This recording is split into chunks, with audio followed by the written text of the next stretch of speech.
À quelle vitesse les cheveux de ce garçon poussent-ils? Hier, il venait tout juste de se faire couper les cheveux, et le lendemain, ils avaient déjà repoussé. Non seulement cela, mais dès qu'il s'excitait un peu, ses pieds devenaient énormes. Il possédait même une ouïe hyper développée, quand quelqu'un le critiquait à voix basse, il entendait tout très clairement.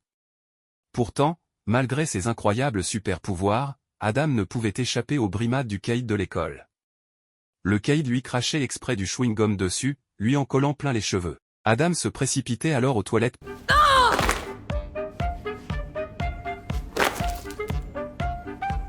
Holy crap! What's happening to me? pour essayer de l'enlever, mais en s'énervant, il voyait ses pieds grossir subitement, ce qui l'effrayait énormément.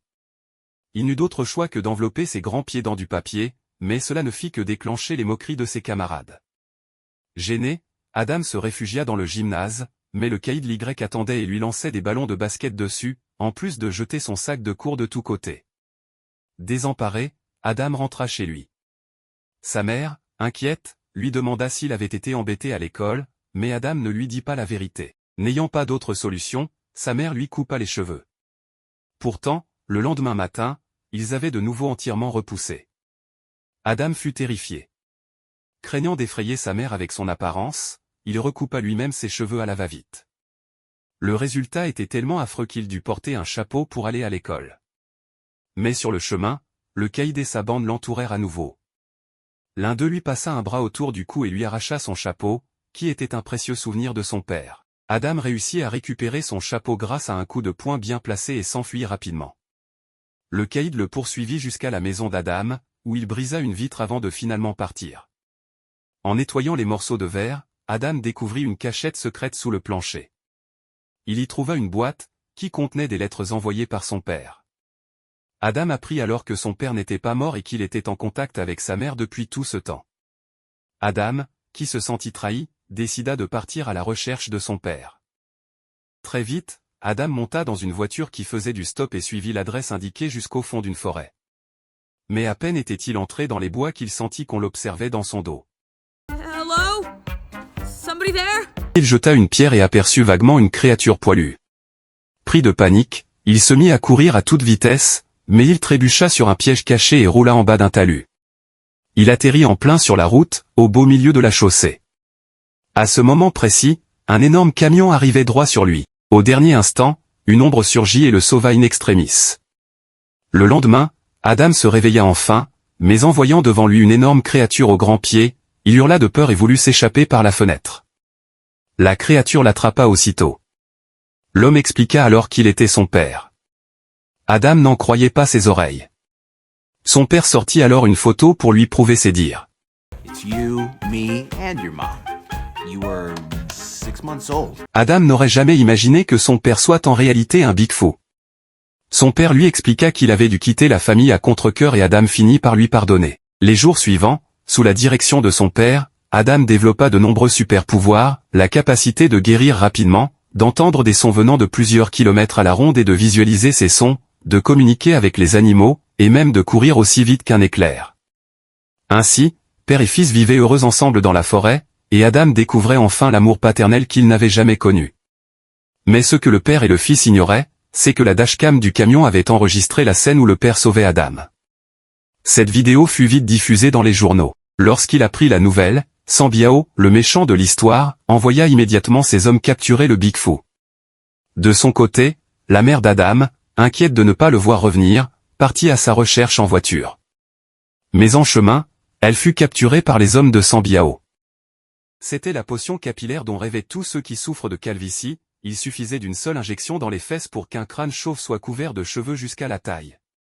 Avec ce flacon de potion magique, les cheveux pouvaient pousser à une vitesse incroyable.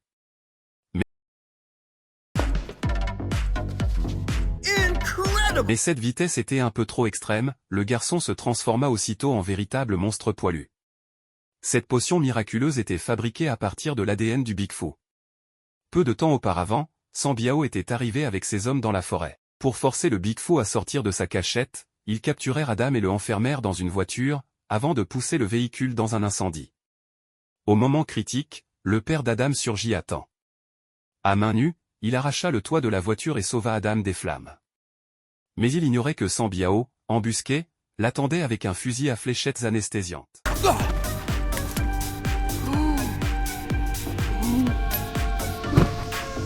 No! So predictable. Come on! Please! Qu'Adam pleurait à chaudes larmes, un arbre à côté d'eux s'effondra soudainement. Heureusement, un gros ours apparut pour les sauver à la dernière seconde.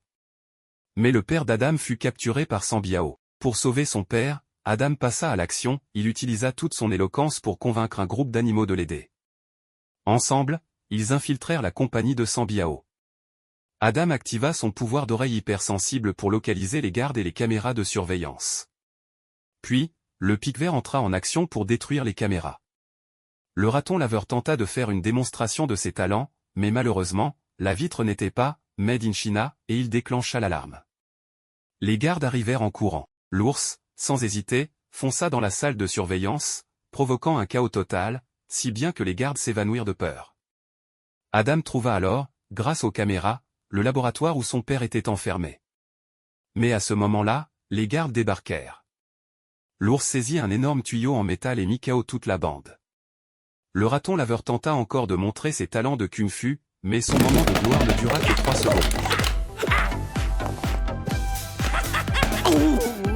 À ce moment-là, Adam ouvrit la porte de secours, mais ils furent tout de même repérés par les gardes.